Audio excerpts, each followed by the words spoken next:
محطتنا اليوم راح تكون من المركز الإسلامي في الشارقة، واللي هو يعتبر مثل ما تشوفون هنا يعتبر سوق يعني للتبضع. بس مع هذا ما نكتفي احنا بس فقط في المكان، وإنما نبحث عن ضيف في هذا السوق، لأنه هناك في كافتيريا صغيرة يتجمع فيه الكثير من المتميزين العراقيين اللي موجودين من الفنانين والشعراء والرياضيين بالتحديد. فراح ندخل احنا وياكم نشوف منو ضيفنا، راح نخليكم اياه مفاجأة.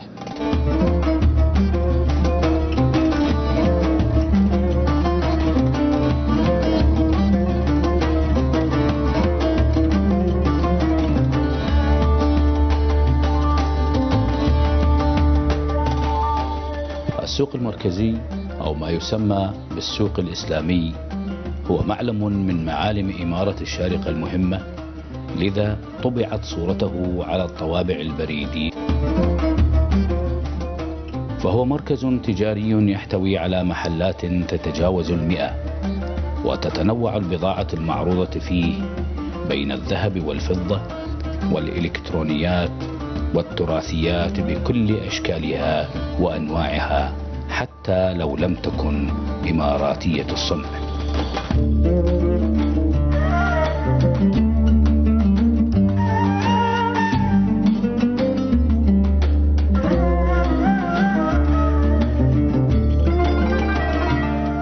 لقد اختير مكان هذا السوق وسط إمارة الشارقة بجزئين متجاورين تراهما من بعيد، وكان أحدهما عربة قطار يتوسط المدينة.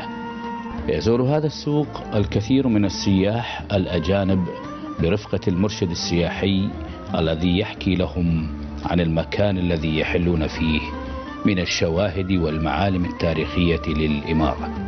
ويتوسط أحد الجزئين من السوق مقهى أو كافيتيريا صغيرة تقع على مفترق الطرق. وكان ضيفنا الفنان نزار السامرائي أحد رواد هذا المقهى فترة تواجده في الإمارات، ليفتح باب المناقشة والحوار الفني حول ما قدم وما عرض على الشاشات العراقية وغير العراقية. نعود قليلا إلى بداياتك في محافظة بابل وبالحلة بالتحديد. يعني بدأت من هناك ممثلا أم بعد أن انتقلت إلى بغداد؟ لا، احنا يعني ما أنا دائما أقول هذه، احنا جروبنا يعني من فتحنا عيوننا على الدنيا احنا جروب حبيب يعني، وكل هذا الجروب يعني أصبحوا فنانين ما شاء الله، يعني من فارس عجام إلى ياسين لطيف إلى ظافر نادر إلى حميد شاكر إلى فاضل شاكر والفنان سعود جابر. أخرجوا لنا أعمال مسرحية في بداية الستينات، ولهذا احنا شكلنا فرقة بسيطة وبدينا نعمل أعمال. ولكن بعد ما تخرجنا أنا كنت قبلهم. في أي سنة انتقلت إلى بغداد؟ بالستينات يعني بال 63 64 يعني إلى بغداد، وبلشت في دراستي في المعهد. واللي بدأنا نعمل كأول عمل احنا كنا نشتغل كومبارس يعني في فرقة 14 تموز. فلهذا السبب احنا بدأنا متعبين فعلا يعني، تعبنا وأخلصنا الفن إخلاص غير طبيعي، ولم نعرف الغرور ولم نعرف التكبر ولم نعرف أي شيء من هذا القبيل، وإنما كان عندنا فعلا الفن هو في دواخلنا.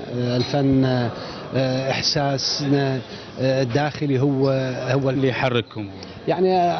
كل شيء بالنسبة لنا كان هو الفن.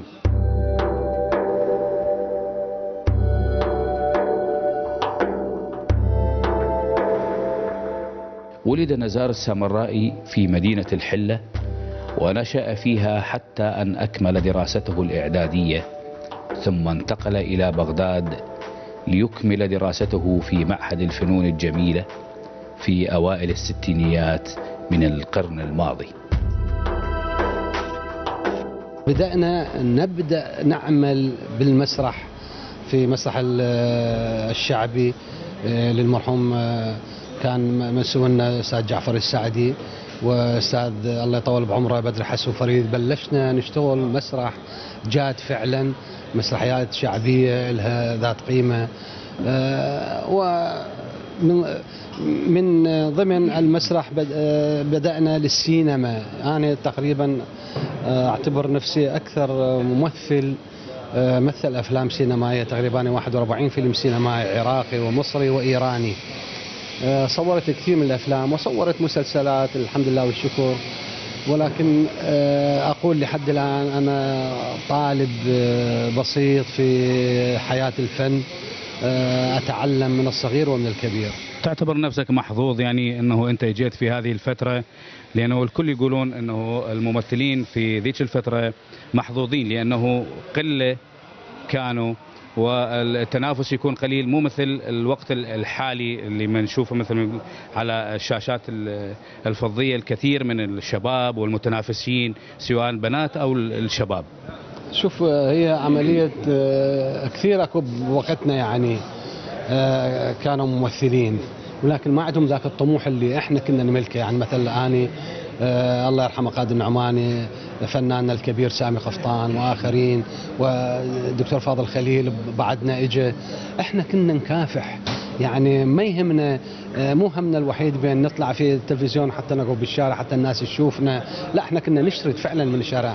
لان استاذنا بهنام ميخائيل رحمه الله يعني كان يعلمنا فعلا، يقول لنا الممثل يجب ان يختفي عن الشارع حتى تكون قيمته اكثر. احنا هاي المقوله يعني فعلا حسيناها اول مره ضحكنا عليها، لان قلنا ليش نمثل غيرنا، وبعدين مرور الزمن فعلا حسيناها يعني هاي الشغله.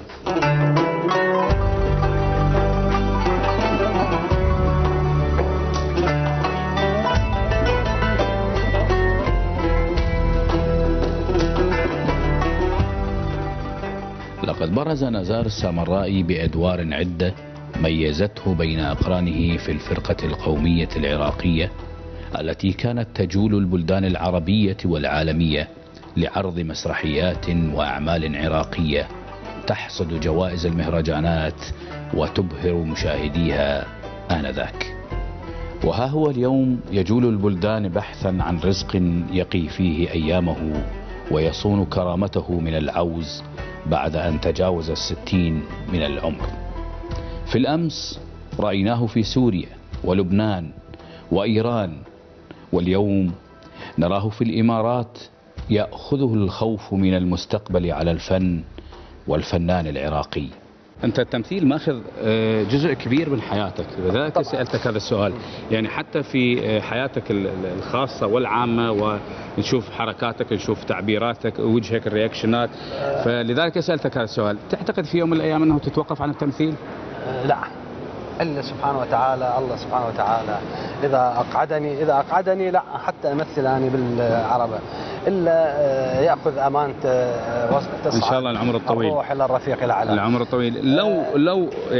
لو توقفت عن التمثيل، تتوقع أنه هناك دور معين أو هناك يعني هذا الدور اللي أديته أنه باقي راسخ في ذاكرة المشاهد؟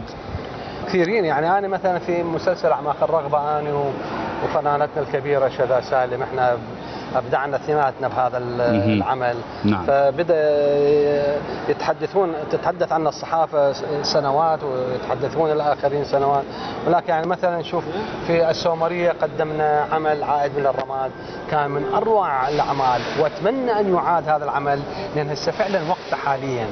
فهذا العمل أنا بقى عندي بذاكرتي فعلا، لأن فعلا عشت يعني عشت دايلوج حبيته بشكل فأديته حلو. كمال، حياتي مهددة ومستقبلي مهدد بسبب عدنان، ومثل ما دا اشوف بابنا جاي تندق يومية 100,000 مرة وجاي نسأل بقدها. فهمني، شو تريدني اسوي؟ ها؟ شو تريدني اسوي؟ 1000 مرة انا نصحت لاخوك قلت له اترك السياسة، ما يفيد وياه. شو اسوي له بعد؟ والحل؟ نبقى مهددين؟ كمال ايش تتصور؟ انت راح تبقى بهذا المنصب مالتك ما دام عدنان دا يحارب الدولة اللي اعطتك هذا المنصب. المهم احنا سوينا تعهد وبعد ما علينا بيه. اي تعهد هذا؟ ما يفيدك لو 100,000 تعهد. هاي دولة تعرف كل شيء. تتخيل انه الدولة ما تعرف انه عدنان يجي علينا للبيت؟ لو تتخيل الدولة ما تعرف انه احنا جايين هسه. استاذ نزار، في الفترة الأخيرة شفتك يعني توجهت إلى الإنتاج، يعني بالإضافة إلى عملك تمثيل. يعني هو شوف انا دراستي في الخارج هي الانتاج. نعم. يعني انا الانتاج احبه ليش؟ لان الممثل هو افضل من يكون مدير انتاج. ليش؟ نعم. لان الممثل يعرف الفني، يعرف الممثلين، يعرف معاناة العدسة، يعرف الدقائق، الأمور، قصدي الأمور الدقيقة، عفوا الإنتاجية. أكثر مدراء الإنتاج بالعالم هم ممثلين مسرحيين. يعني الممثل المسرحي يتعب أكثر ما الممثل التلفزيوني والسينمائي، لأن الممثل السينمائي والتلفزيوني مشهد أو نص مشهد وأوكي هذا النهار، وإنما الممثل المسرحي يشوف 3-4 ساعات بروفات مسرحية وساعتين ونص عرض مسرحي، فهذا عنده خبرة كبيرة. فلهذا السبب حبي للإنتاج هو حبي لفريق العمل مالتي، يعني هم أدواتنا الممثلين والفنيين. فلهذا أنا فعلا يعني أكثر الأعمال تقريبا 51 عمل أنا كنت بها مدير إنتاج وممثل بها خلال فترة السنوات المضت.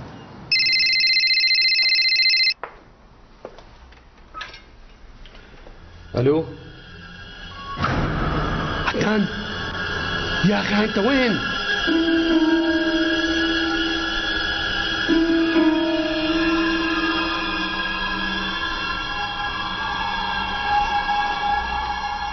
عدنان بعد نص ساعة يجي.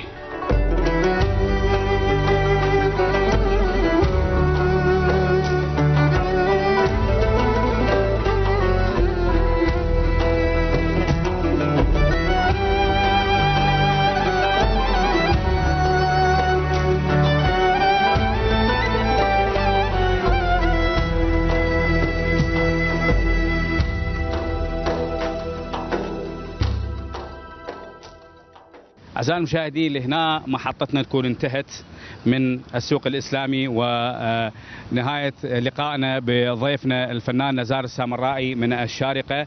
تابعونا في محطات أخرى على برنامج كنا هناك.